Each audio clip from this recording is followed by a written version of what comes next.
Karena kamu telah mengenal kasih karunia Tuhan kita, Yesus Kristus, bahwa Ia yang oleh karena kamu menjadi miskin, sekalipun Ia kaya, supaya kamu menjadi kaya oleh karena kemiskinannya. Wah, dahsyat saudara. Kau kaya rela jadi miskin supaya aku jadi kaya. Waduh, dahsyat nih. Oke guys, kita akan bahas ayat ini. Sound the ship, let's speak it out. Jadi ayat ini guys, ini sering banget dipakai oleh pengajaran-pengajaran yang bersifat motivasi, bersifat kemakmuran ya, bersifat hal-hal yang, pokoknya yang bikin wah mata melek deh kalau dengar khotbah kayak gitu ya kan. Yang bikin, Tuhan Yesus datang ke dunia ya, jadi miskin supaya kita jadi kaya, berkelimpahan nih dahsyatnya, wah. Nah, sering banget ayat ini sering salah kaprah guys. Nah, ayat ini suka dipakai gini. Hamba Tuhan akan bilang begini, kalau kita ikut Yesus, kita pasti berkelimpahan, ya kan?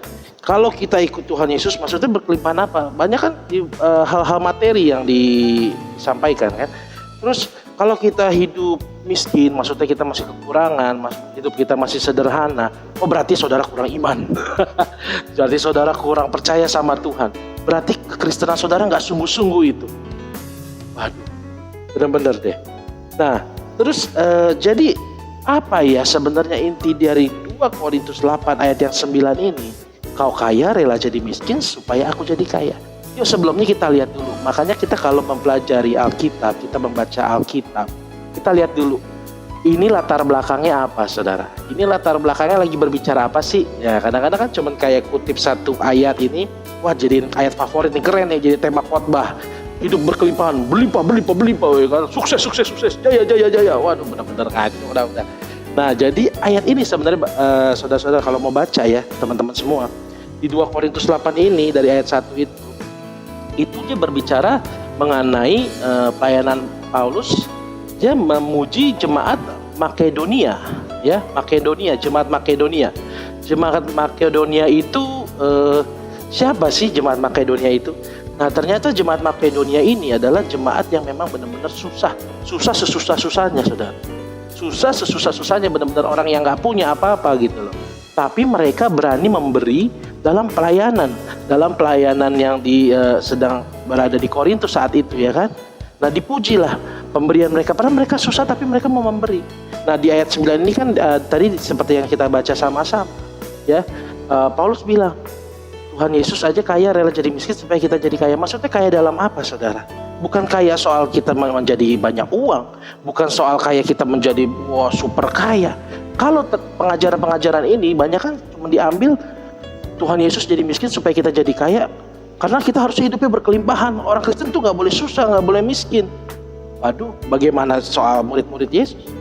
Waktu itu murid-murid Tuhan Yesus hidup goalnya gak jadi kaya tuh. Kadang-kadang kita salah sasaran mengikut Yesus supaya jadi kaya, supaya diberkati melimpah-limpah. Nanti kesaksiannya, wah saya akhirnya dari dulu miskin terus jadi kaya. Ya terus gimana? Terus so what gitu? Jadi miskin jadi kaya terus membawa keselamatan buat orang? Enggak kan? Nah sebenarnya mengikut Kristus itu goalnya apa sih kekristenan itu? Apakah sebuah kekayaan kekristenan? Enggak, tidak. Bukan goal kita mengikut Yesus bukan kekayaan saudara ya. Tapi goal mengikut Yesus adalah supaya kita memperoleh harta di surga. Harta di surga itu kehidupan kekal saudara. Itu enggak ada yang lain. Makanya kalau kita cuman iman kita, pengetahuan kita tentang Yesus cuman mengikut Kristus supaya kaya, apa bedanya dengan yang lain saudara? Banyak orang di luar Kristus buktinya lebih kaya dari kita banyak ya. Contoh kayak youtuber yang terkenal ya kan, Asia kaya banget tuh ya kan, lebih kaya dari kita ya kan. Terus siapa lagi ya kan, banyak kayak contoh-contoh artis-artis sultan lebih kaya dari kita, gonta-ganti mobil lah. Kita aja ke gereja masih naik Swallow ya kan, kalau nggak masih naik angkot segala macam ya kan. Atau kita punya mobil pun, sekalipun mobil kita bagus segala macam, masih banyak orang yang di luar Kristus jauh lebih kaya dari kita. Kalau pemikiran kita goal mengikut Yesus itu kita pasti jadi super kaya, waduh rendah banget pemikiran kita saudara ya. Pengenalan kita ke Kristus rendah banget, cetek banget. Cuma mengikut Yesus jadi cuma sekedar gue mengikut Yesus karena Yesus yang pembuat mujizat ya kan.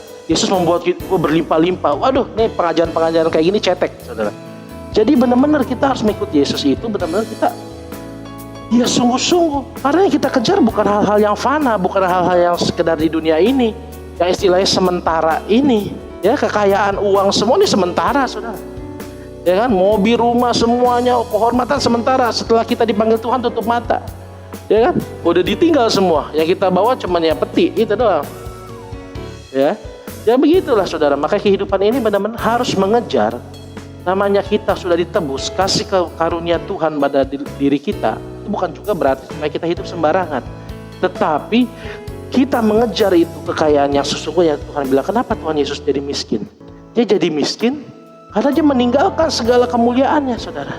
Dia meninggalkan semua kemuliaannya. Makanya dibilang dia menjadi miskin. Ya, supaya kenapa kita menjadi kaya? Yang tadinya kita manusia ini diusir dari Taman Eden, kita mendapatkan kasih karunia lagi. Itulah kekayaan yang sebenarnya.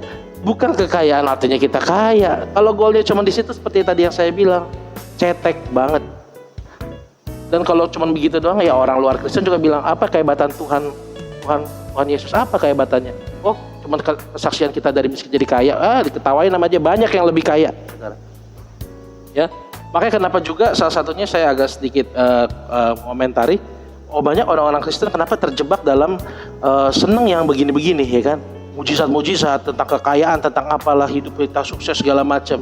Nanti ujung-ujungnya pengajaran kayak begitu, kalau tidak sesuai realita yang dia inginkan, misalnya dia berdoa, Tuhan saya pengen minta Ferrari segala macam, pengen punya mobil mewah segala macam. Kalau Tuhan gak wujudkan seperti itu, dia kecewa, tinggalin Tuhan, saudara. Nah ini makanya khotbah-khotbah yang gak murni, saudara. Khotbah-khotbah yang justru banyak membawa ke kebinasaan sebenarnya. Nah makanya kita harus benar-benar mengikut Tuhan sungguh-sungguh, saudara. Jadi kita jangan salah kaprah lagi mengenai kau kaya rela jadi miskin supaya aku jadi kaya, ya. Nah, kalau kita mau kasih contoh lagi, ya, Paulus lah, ini sebagai closing statement aja. Paulus ini sebagai penutup, ya. Paulus aja dulu, ya, sebelum ikut Yesus dia lebih enak hidupnya, lebih hebat. Waduh, karena sebagai penganiaya orang Kristen. Yuk kita baca buktinya ayatnya, yuk. Di Filipi 3 ayat 7 sampai 8. Oke, Filipi 3 ayat 7 sampai 8. Tetapi yang dahulu merupakan keuntungan bagiku, sekarang kuanggap rugi karena Kristus. Ayat 8. Malahan segala sesuatu kuanggap rugi karena pengenalan akan Kristus Yesus. Tuhanku lebih mulia daripada semuanya. Oleh karena dialah aku telah melepaskan semuanya itu dan menganggapnya sampah supaya aku memperoleh Kristus. Jadi hal-hal yang fana ini Tuhan Yesus mengajarkan selama di dunia ini. Itu mengenai kerajaan Allah, mengenai kekekalan. Hal-hal yang fana seperti ini, Paulus bilang, semua dianggap sampah, saudara. Dan apa dong yang harusnya kita kejar sebenarnya? Yang kita kejar adalah yang ayat 10 kita baca. Filipi 3 ayat 10, yang kuhendaki ialah mengenal dia dan kuasa kebangkitannya dan persekutuannya dalam penderitaannya, di mana aku menjadi serupa dia dengan dia dalam kematiannya. Ayat 11, supaya aku akhirnya beroleh kebangkitan dari antara orang mati. Nah inilah goal orang Kristen sebenarnya. Supaya nama kita tercatat di kitab kehidupan. Dan supaya kita juga yang tadinya emang kita miskin, ya, diusir dari Taman Eden, menjadi kaya di dalam Kristus. Menjadi kaya di dalam segala kelimpahan kasih karunia Kristus. Itu saudara, ya. Puji Tuhan, Tuhan Yesus memberkati. Sound the ship, let's speak it out.